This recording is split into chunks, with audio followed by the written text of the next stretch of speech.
থেকে এসেই ঘুরু ঘুরু হয়েছে, এখন রেডি।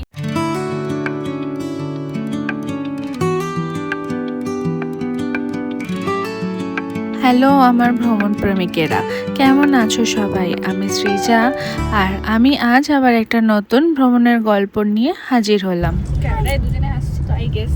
সো আমরা এখন বেরিয়ে পড়েছি। This is part 2 off day 1। তো আমরা অলরেডি এয়ারপোর্ট থেকে এসেই ঘুরু ঘুরু হয়েছে, এখন রেডি হয়ে ফ্রেশ হয়ে উইদাউট লাঞ্চ আমরা আবার বেরিয়ে গেছি হাওয়া মহলের উদ্দেশ্যে। রেডি হয়ে আমাদের বেসিক্যালি এটাই ডে 1 আউটফিট। তো এখন যাচ্ছি হাওয়া মহল। এটা পিঙ্ক সিটি। আমি যখন ক্লাস 11-এ স্কুলের ট্রিপে জয়পুর এসেছিলাম, তখন আমার কাছে সেরকম ভালো ফোন ছিল না, তাই হাওয়া মহলের সামনে আমার সেরকম পিক নেই।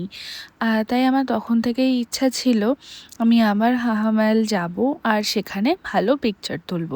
তাই যদিও আমার হাওয়া মহল আগেই ঘোরা ছিল, তাও আমার হাওয়া মহলে যাওয়ার খুবই ইচ্ছা ছিল। হোটেলের আশেপাশের আধুনিক শহরটা থেকে এই ওল্ড সিটি যেন সম্পূর্ণ আলাদা। এখানে এসে মনে হচ্ছে সময়টা যেন একটু ধীরে চলছে, আর আমি যেন কোনো এক পুরনো গল্পের বইয়ের পাতায় হারিয়ে গেছি। পিঙ্ক সিটি অর্থাৎ গোলাপি শহর। এই শহরের মাঝেই ইতিহাসের এক উন্নত স্থাপত্য হাওয়া মহল। বাইরেটা এতটাই ভিড় ছিল যে কোনো রকমের পিকচার তুলেই ভিডিও করতে পারিনি, তাই টিকিট কেটে সোজা ভেতরে ঢুকে ফেললাম।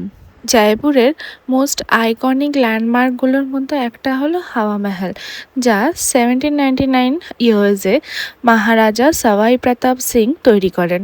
প্যালেস অফ উইন্ডস নামেও পরিচিত এই মনুমেন্টসে আছে 953টা ঝোড়াকা বা ছোট উইন্ডোজ, যা দিয়ে আগেকার সময় রানীরা শহরের উৎসব বা সিটি লাইফও দেখতো বাইরে। Unique honeycomb design natural air circulation create করে, তাই রাজস্থানের এই এত গরমেও এখানে ঠান্ডা হাওয়া চলাচল করতে পারে। পিঙ্ক স্যান্ডস্টোন দিয়ে তৈরি এই আর্কিটেকচারাল ওয়ান্ডার আজও পিঙ্ক সিটির একটা আইকনিক সিম্বল। আর যদি হাওয়া মহলে আপনারা ভিজিট করতে চান, তাহলে ইন্ডিয়ান ট্যুরিস্টদের জন্য এন্ট্রি টিকিট প্রায় 50 টাকা, আর ফরেন ট্যুরিস্টদের জন্য প্রায় 200 টাকা। হিস্ট্রি আর কালচারের স্টানিং আর্কিটেকচারের এক অসাধারণ মেলবন্ধন হলো হাওয়া মহল। হাওয়া মহলে ঝোড়াকা থেকে পুরো জয়পুর শহরের অনেক অংশই দেখা যায়। সামনে দিয়ে চলতে থাকা বাসলিং city life, local markets like Johari বাজার অ্যান্ড বাপু বাজারের অ্যাক্টিভিটি, কালারফুল স্ট্রিটস আর নিয়ারবাই হিস্ট্রিক্যাল বিল্ডিং অনেক ইজিলি অবজার্ভ করা যায়। হাওয়া মহলের উপরের ফ্লোর থেকে জয়পুরের কিছু আইকনিক ল্যান্ডমার্কসের ভিউও পাওয়া যায়।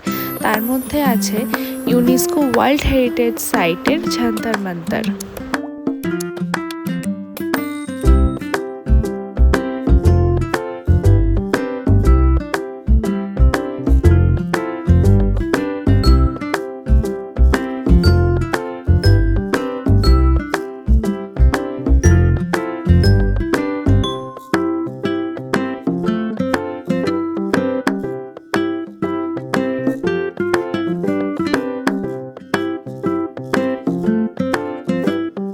পুরো মহল ঘুরতে ঘুরতে প্রায় 1 ঘন্টা মতো লেগেছিল।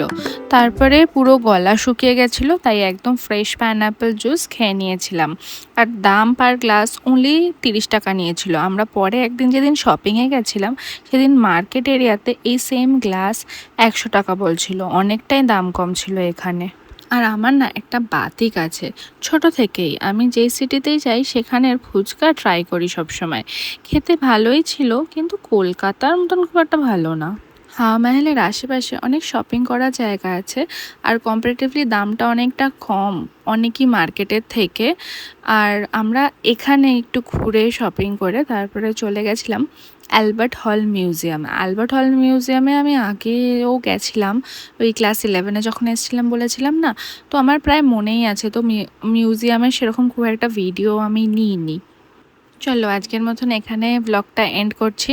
আমার আগের ব্লগগুলো যদি কেউ মিস করে থেকো, অবশ্যই একবার দেখো।